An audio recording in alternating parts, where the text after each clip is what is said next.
Oh, Yoko-chan, Haruto-san isn't right for you. Why can't you see that? The man of your dreams is right in front of you. Maybe if I spam chocolate gifts a few more times, you will fall for me. I don't get it, Jordan. How did Donald 100% this game so fast? It's very clear in this debate of love. I have absolutely destroyed Yoko-chan with facts and chocolate, but just like the stubborn pink-haired college SJW, she simply won't concede the argument. Donald must have the riz of the gods, I swear. Well, Ben, I think that this struggle, this great Arthurian epic called life, much like the great task of Sisyphus, one where we fight not in principalities or worldly realms, but deep in the recesses of our very psyche. Much like Carl Jung said, we fight demons and shadows of our darkest imagination. That's the raw depth this exploration takes us to, when you see that we fight not for the affections of others, but for the affection of what we see of ourselves, when the elucidation of this primordial understanding is made prescient, when realizing the only way anybody can truly love us is through making the journey out the underworld of our own psychological melees. And at the apex of this journey, when that dragon has stood there before you, breathing bloody hellfire with terrible teeth and claws, gnashing and grinding, screaming roar, roar, projecting the bloody worst visions we have ever considered and piling them on with incredible fury, that's a different sort of thing altogether. That is when the dance of life truly begins. That is the dance of the holy awakening spoken of by Nietzsche, the ascendancy into the overman. Many people, when confronted by this beast, they will be reticent to engage it. They may say, "No, thank you, sir, that's not for me, that's not who I am am not a beast, and I certainly have no business in fighting it. I'd like to go back to my cave now. I will not clean my cave." Well, I say to that, you bloody well must, bucko. You are a beast. That beast is your greatest enemy, and at the same time, your only means of defense against this dark world you inhabit. If you cannot tame that beast and make it your entrusted familiar, then you have no hope to achieve your potential. You will stew in adolescence indefinitely, awaiting growing old without ever embracing the adventure that this life is. And that would be a terrible shame. So I guess what I'm trying to say, Ben, the real crux of this quandary you have found yourself in, at the crossroads you have reached between glory or abject failure. What I'm trying to say is that Yoko-chan responds better to the bad boy dialogue options, according to the wiki. Oh, wow. That's amazing, Jordan. You're a genius. Of course that's the answer. Haruto-san is a total badass, so I need to act more badass too if I want to woo her. That makes so much sense. And all the other stuff too was also relevant, I guess. Donald is going to be so proud of me when he hears that I finally dated the hottest babe in the game. That's quite all right, Ben. I'm happy to help in any way I can. I too remember the great pride I felt when I 100%ed the game. A Herculean task beneath me, what unparalleled glory. Thanks, man. I knew it was a good move hiring you as my underling. Anyway, speaking of Donald, he and George should be here any minute now. Oh, it's going to be wonderful. Just wonderful. Righty-ho, Ben. I hope you guide them on their hero's journey with steadfast wit and Aristotelian virtue. While you may face trolls in the liminal spaces, I will be facing them IRL on Twitter X. Those dreadful, ghastly, avaricious basement inhabitants, those flaming, bloody, narcissistic purveyors of malicious mischief, those intolerable monsters of the online superhighway, the tormentors of tumultuous tedium, the ridiculous revanchist revolutionary robots, tally-ho, to battle. Okay, good luck. Just remember, don't say anything that I wouldn't say or else you're fired. Yes, master, see you at work tomorrow. Bye-bye.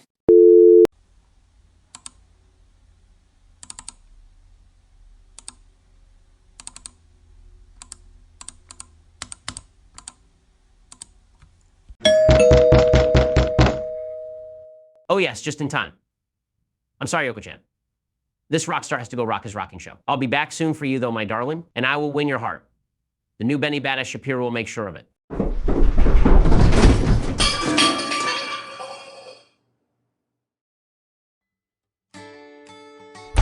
Very well, good fellows. Welcome again to these halls of fantastic exploration. May I offer you thine most auspicious nibbles of only the cheesiest flavor? Okay, Sir Yaps a lot. Leave the posh British crap to the table. And you don't need to always ask. It's half the reason I come to these things. Be a good sport, Donnie. A pleasure indeed it has been. And yes, if it pleases my host, then of course I will once again enjoy a packet or two of your cheesy offerings. Just a pack or two, though. Indubitably, George, thank you for your most gracious acceptance. That's the spirit. Now come along, Mr. Presidents, take your seats, and let's get comfortable for our game. Tremendous. Make sure to speak up, though, this week. My ear isn't in the best state as of late. Still beating that dead horse, huh, Donnie? What are you talking about? I think that I'm entitled to make a bit of fuss after I was nearly killed George. What was the worst that happened to you? Catching some Arabs flip-flop. You're pathetic. If anyone deserved an assassination attempt, it was you. You destroyed the entire Middle East, for crying out loud.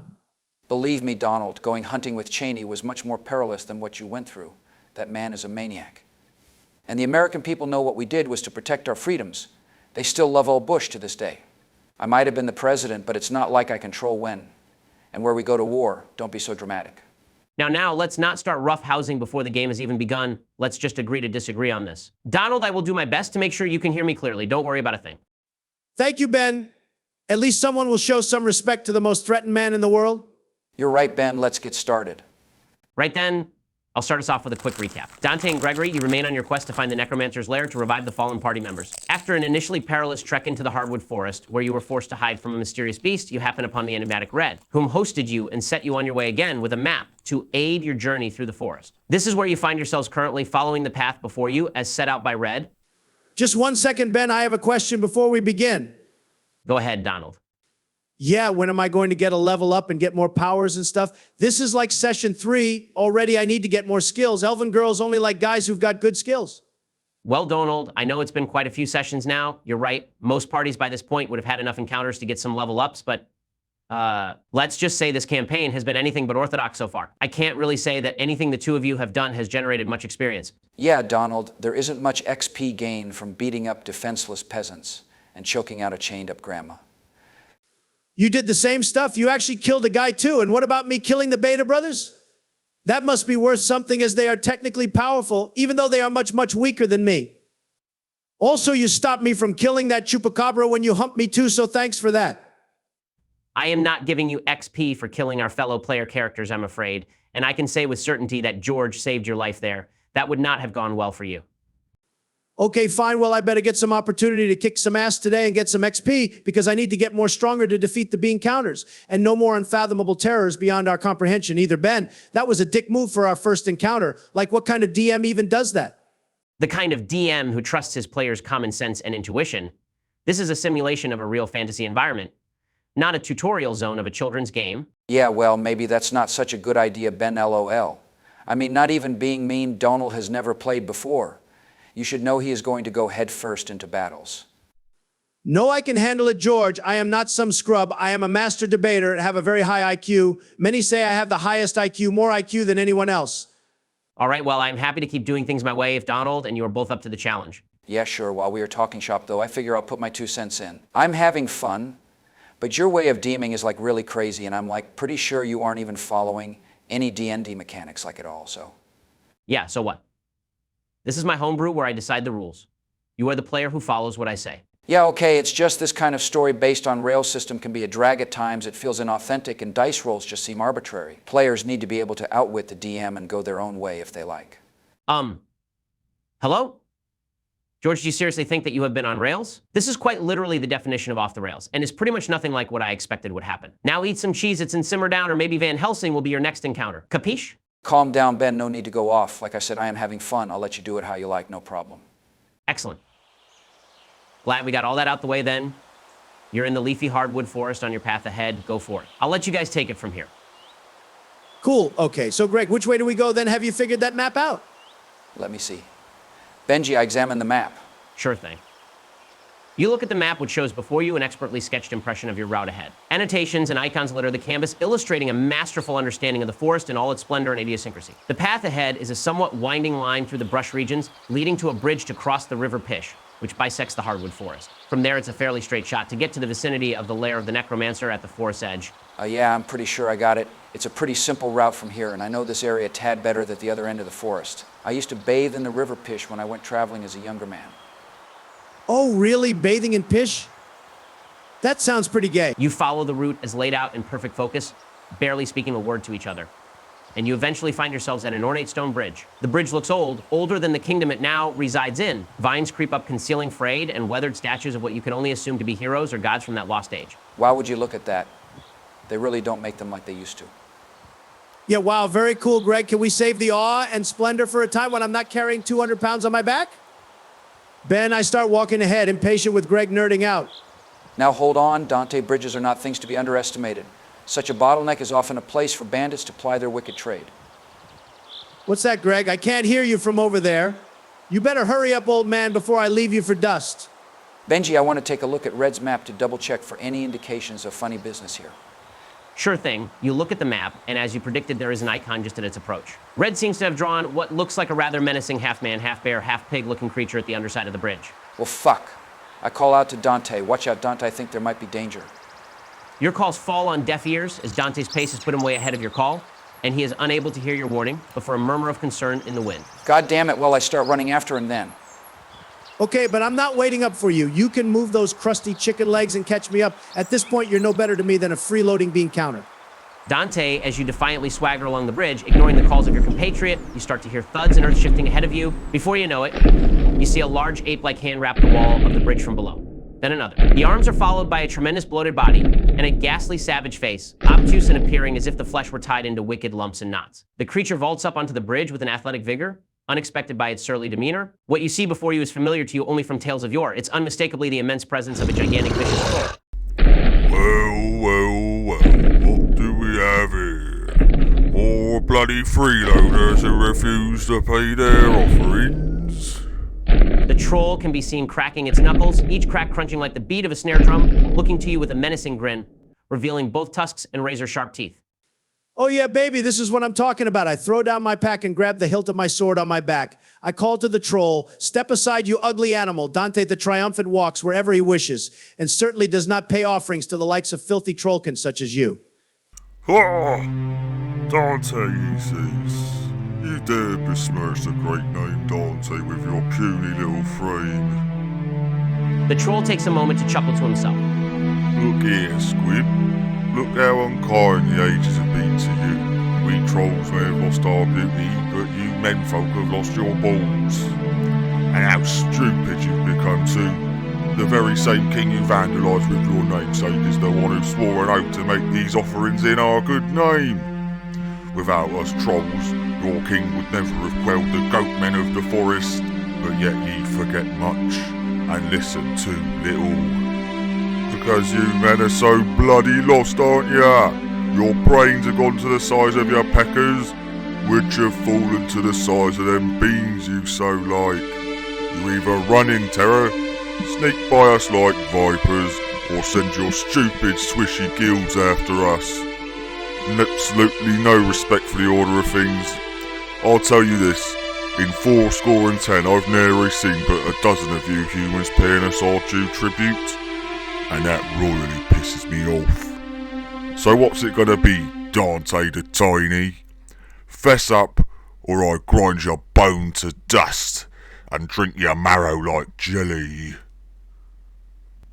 Oh, you nasty, ugly-ass, old sock-smelling motherfucker. You have no idea what wrath you have just unleashed with your shit talk. That king must have been smoking his work to ever consider doing business with you. I have never been embarrassed of my namesake before, but what you just said makes me seriously consider changing my name to Daniel. I don't know what you have seen from other people, but let me tell you, you have just made the worst enemy you could possibly imagine. I eat oversized fat pieces of shit like you for breakfast. I am the most baddest ass paladin this kingdom has ever seen. Everyone loves me, everyone fears me, believe me.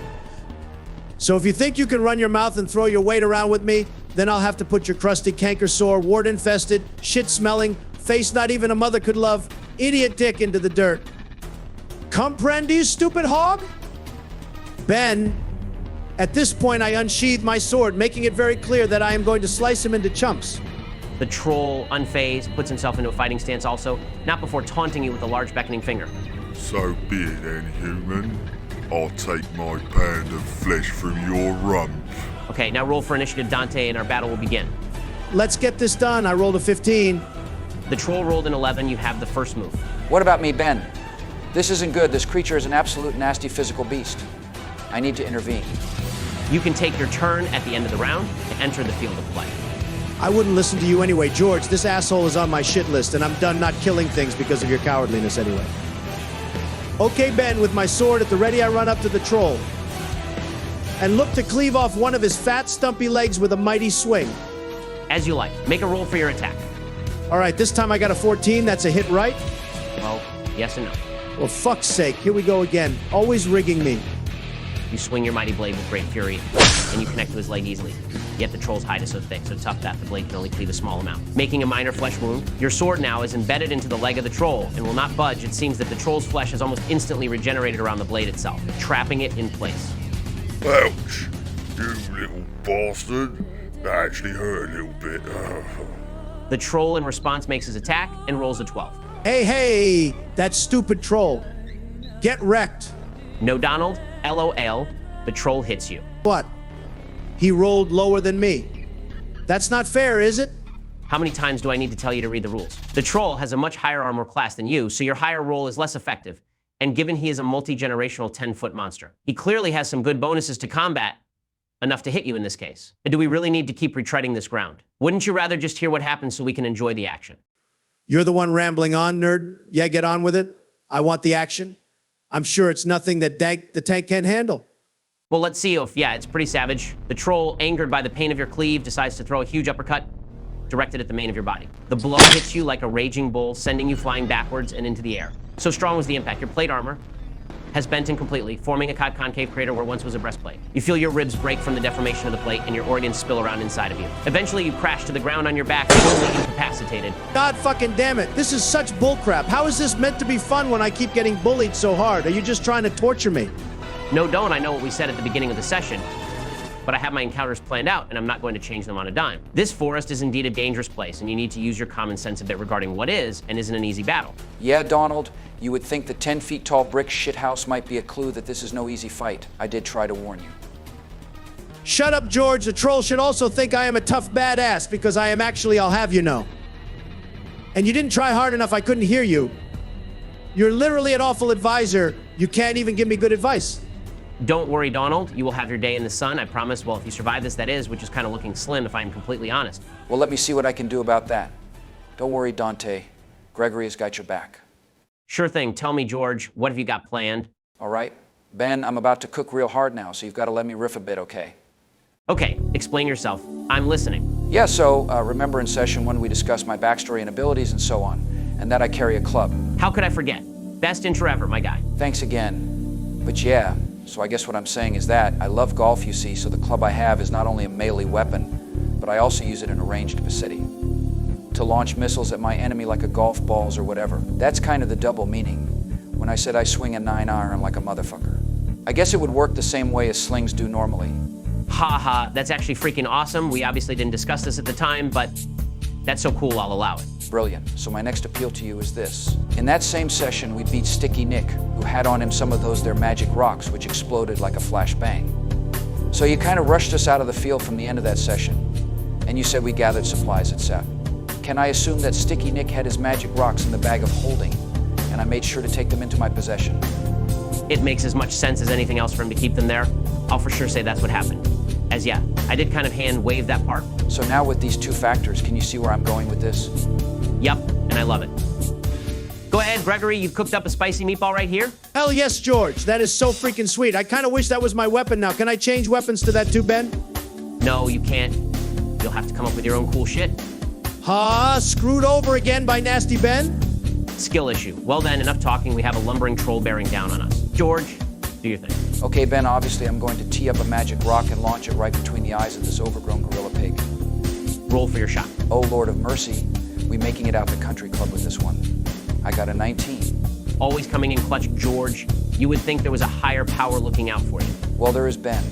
His name is Jesus Christ. Oh, and also Karl Rove. Peace be upon him. Very funny. So to continue, Gregory, in a hurried panic at the sight of your royal comrade, in such a sore state, you drop a magic pellet to the floor, and as it bounces, you make a swing of great finesse, moving with fluidity and energy, the connection making that sweet ping to let you know you hit it just right. The stone travels true through its arc, landing square at the bridge of the nose of the troll. At the point of impact, the magic takes effect, and the pebble explodes in a flash of brightest light. Shrapnel and dust from the bang tears into the soft tissue of the troll's eyes, shredding them badly. As well as that, the magical photons themselves eviscerate the cornea of the unsuspecting brute at the molecular level itself. Such magic stones are blinding enough at a distance of feet, so this point-blank explosion is multiplied many-fold in its effect, absolutely devastating the condition of the troll. Now, rendered completely blind and seething in agony, the troll is dizzied and reckless, and it too falls onto its back, pawing at its affliction, trying to rub and cry out the shards of the missile. What have you done, you blasted wretch? Oh, what magic is this? I waste no time and move straight to Dante. I take off the deformed plate which has mangled him so badly. And from his bags I grab a curative potion that Red had set for us, and then feed them to Dante. Hey, ha.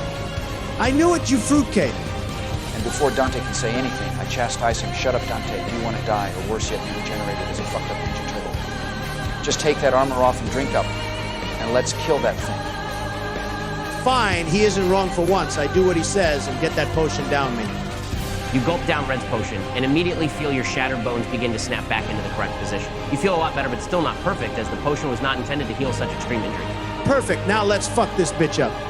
Let's do it. You turn your attention back to the troll, rolling about on its back with Dante's sword still embedded in its leg.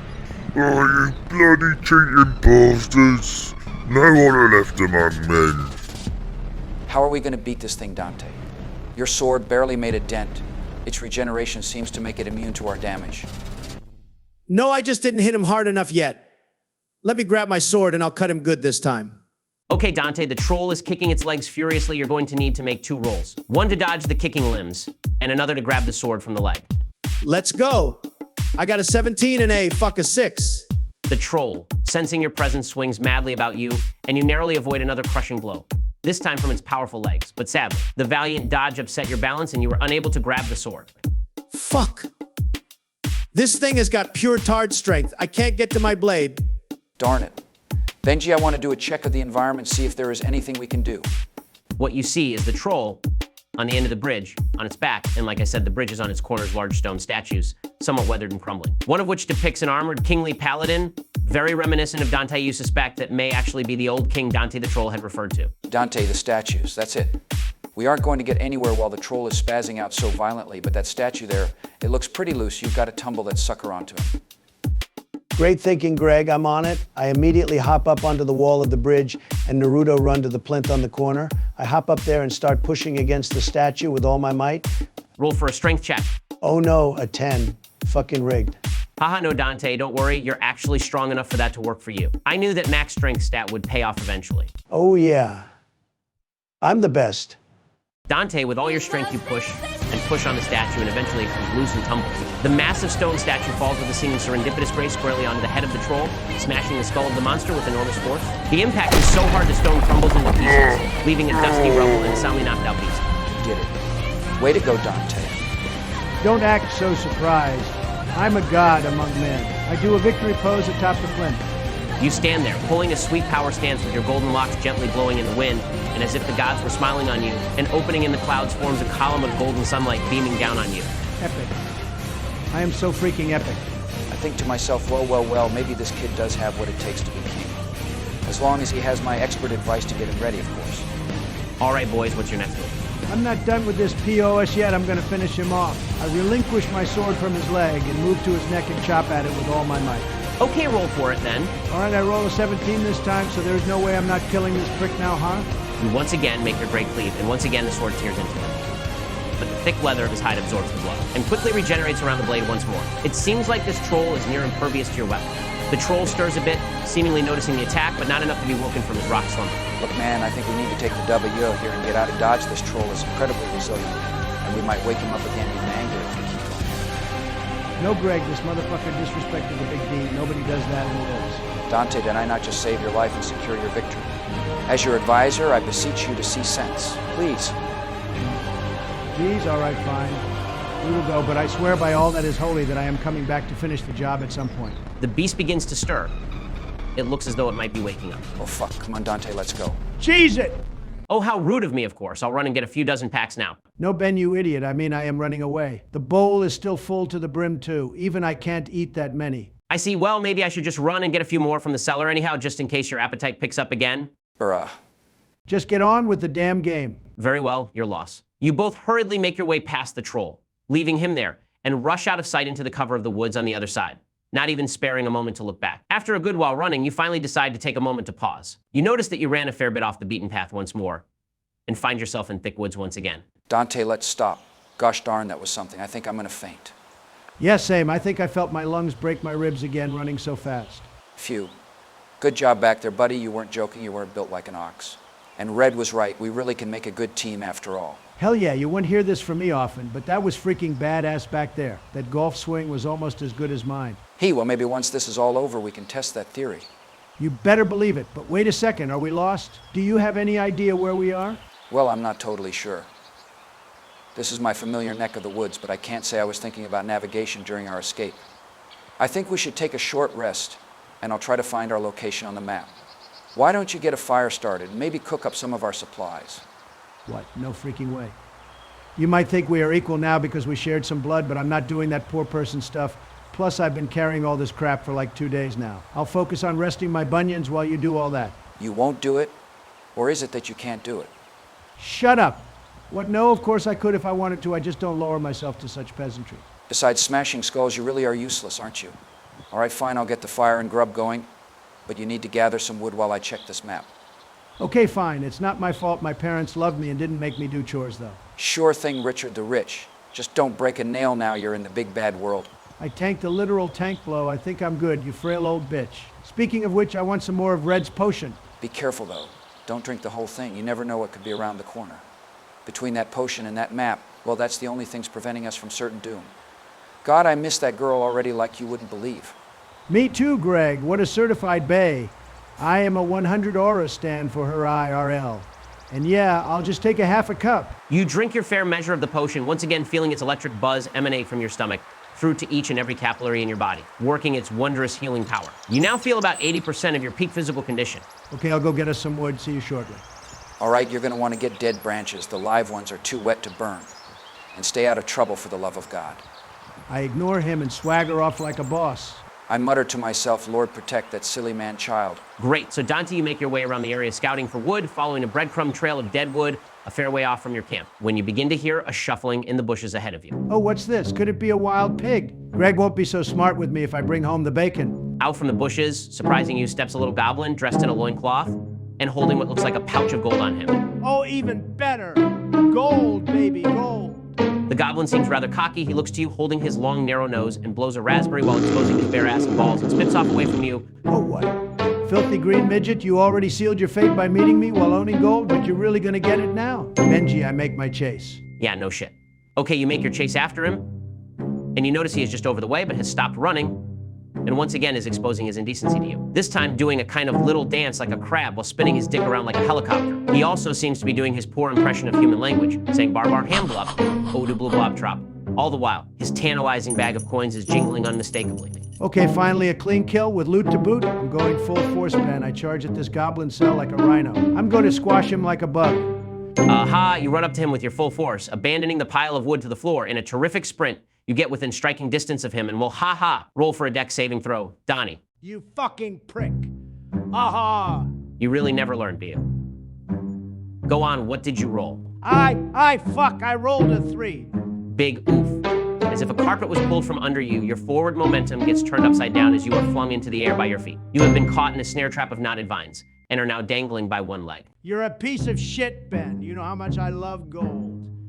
And you use that against me? Not me, Donald. It was the cheeky goblin that fooled you. Anyway, now you've been incapacitated, you see the full nature of the ruse you so brazenly stumbled into. Out from the surrounding bushes comes more goblins, all laughing and sneering at you. They are clearly having a blast at your expense, patting themselves on the back, and also doing impressions of menfolk in a condescending way. You little green shits, cut me down from here this instant. They ignore you and waste little time. Each goblin, armed with a primitive little wooden club, begins to mercilessly beat you like an oversized man pinata. Really no fuck, ouch! Oh, your voice acting is getting pretty good. Anyhow, you begin to sway back and forth as each blow clobbers you around. The sensation reminds you of the times you would be beaten by groups of bullies at boarding school and hazing rituals, bruising you not just physically, but the jeering sounds paired with the blows do emotional damage to boot. No! I can't believe it. Save me, Tobias. Not again. It's your turn now, Donald. You have once again utterly humiliated yourself, so what's the plan? You know, Ben, so far in this campaign, you have treated me like a real chump, you know that? Whether you're trying to get me to help my mortal enemies, matching me up against OP Greg, or just straight up beating me to a pulp. You have not shown Dante the Triumphant the respect he deserves. And now you taunt me with easy low-level enemies who have connived to get me into such a state. This cruel world has taken me to my very limit. And now, at this moment, let me tell you, that's a dangerous place for the world to be at indeed. Benji, I, Dante the Triumphant, have fully had it with this shit. If this world thinks it can contain me, my power, my badass strength, my will to victory, well, it's got another thing coming. I'm about to show this world who is really in control here, who really is the dungeon and the dragon. These stupid little goblins might think they have me in their grasp, but oh no, they have yet to realize that they are in mine. Oh man, his power level, I can feel it rising. Do it, Dante, show them how it be. All right, I'm ready, Dante. This had better be good, or you're in for another round of beatings. Oh, you aren't ready. Benji, I unleash my attack. Dante's ultimate Mega Twister Inferno of Triumph. Whoa, no way. My ancient technique of my ancestors, trained paladin to paladin for generations. My ultimate mega twister inferno of triumph is a force to behold. I use the momentum of my swing, and in righteous fury I draw my weapon and spin with all my might, moving to decapitate all the goblins at once in a raging tornado of metal. Incredible. Make your roll to attack. Oh baby, that's it, that's fucking it. Natural 20, you rat. Get fucking destroyed, you bitch-ass gobbug. Epic sauce. Dante, you unleash your ultimate Mega Twister Inferno of Triumph, and the goblin's demeanor turns from malignant joy to panic, seeing this man unbounded by their trap and nay, using it to aid him like it were now his greatest weapon. They can do naught but get slaughtered and ragdoll, as your spinning form becomes a blur of blood blade and pure unadulterated anger. As quickly as it started, the onslaught is over, and all that remains around you are the decapitated corpses of the goblin troop. Hell yeah! Dante 12, cock gobbler's milk. That was freaking dope. You really made light work of you this time, Ben. That's right. I'm going to cut myself down now, Ben, and claim my pride. You certainly earned it. You get yourself down and find the pouch from the floor.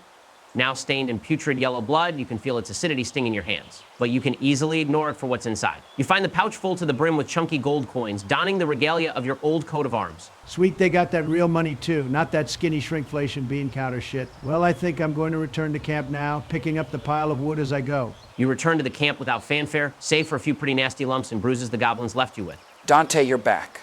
What took you so long? I was starting to wonder if the Wendigo had got you. What happened? You look like shit. What's it look like, Gregory? I've been out being tremendous as usual. I got caught up with some of the locals, though if you think I look bad, you should see them. Well, fuck, good job, I guess. That's a nice amount of gold they had on him, too. What was it? Was it the Gobos? Did they try the old greedy grab on you? They tried, but I'm not so stupid to fall for that one. Oldest trick in the book. I just sidestepped their trap and killed them to death.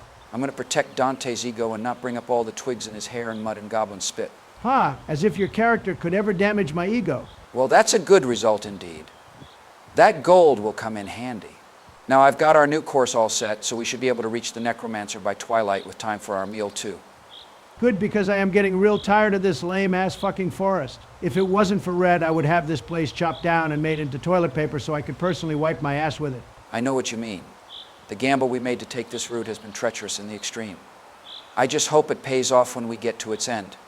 Damn straight. With all the times I have literally nearly died, these rotting goons had better be the chosen ones. Well, they will be less chosen than I am, but that's besides the point. Now, Greg, less talky, more cookie. We don't have Gordon Ramsay in this campaign, so I'll have to make do with your slop. What have you got for us? Sure, Gordon is a pro, but that don't mean your boy Greg can't whip up a storm at the cookout. Let me see here, what have we got? Oh, of course. You're gonna love this, Dante. We got a bit of bread, some chicken legs. And oh, let's get a bit deeper here. Hoops, that's the wizard's head. Oh yes, we have a shitload of beans. Beans, fucking beans.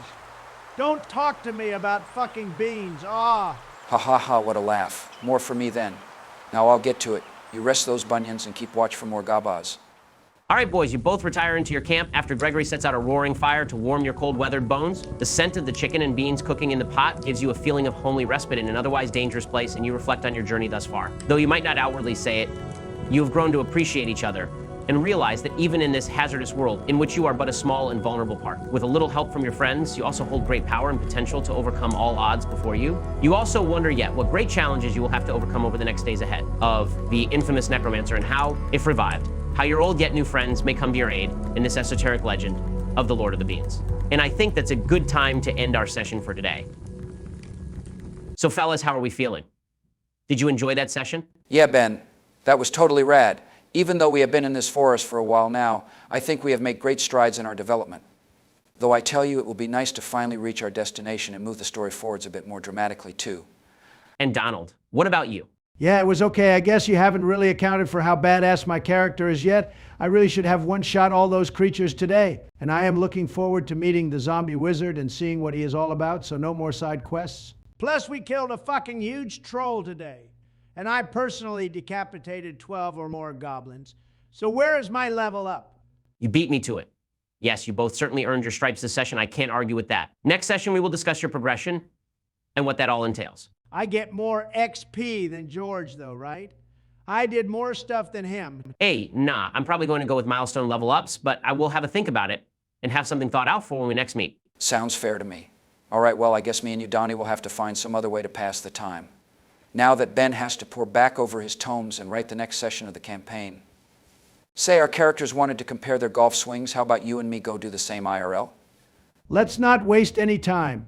Let's go take my solid gold aeroplane to the nearest golf course. But, Donnie, aren't there like deep state or something? Ah, deep state, sheep state more like. Haha, don't worry about it.